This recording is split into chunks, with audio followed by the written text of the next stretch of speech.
Ochilbek, qalaysiz? Yaxshimisiz? Charchamayapsizmi? Shu Ochilbekni gapirtirishga biz yordam beramiz deyishdi obunachilarimiz. Olib kelsangiz edi. Undan tashqari Sabrinani Moskvadan doktorlar, professorlar operatsiyasiga yordam beramiz deyishdi.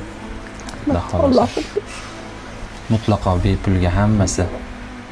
Obunachilaringizga ham rahmat. Ilohim tan joni sog' bo'lsin. Bizni qo'llasa, ularni Alloh qo'llasin.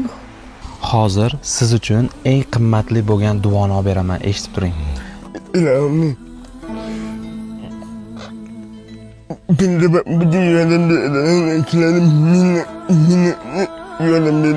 Allah'ım seni vardı beni. Nima niyatlardan bir o'zini niyatlarni yedilar. Bizga shunchalik berayotganlarga Xudoyimda o'zi ming baravarini bersin. Ilohim qo'li ochiq, saxiy odamlar bo'lsin. Hozir sizlarning fikringiz juda ham muhim. Ozodbekni singlisi Sabrinani oyog'ini operatsiya qildirish uchun yillar davomida ular qarz olib kelishganda 100 million atrofida qarzga kirib ketib qolishgan. Endi qaranglar, hozir yashayotgan mana bu eski uylar bor.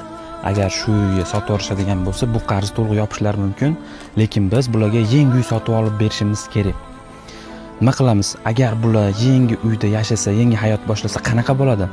Kommentda yozib qoldiringlar. Agar shu ishni qilamiz desanglar, birgalikda harakat qilamiz.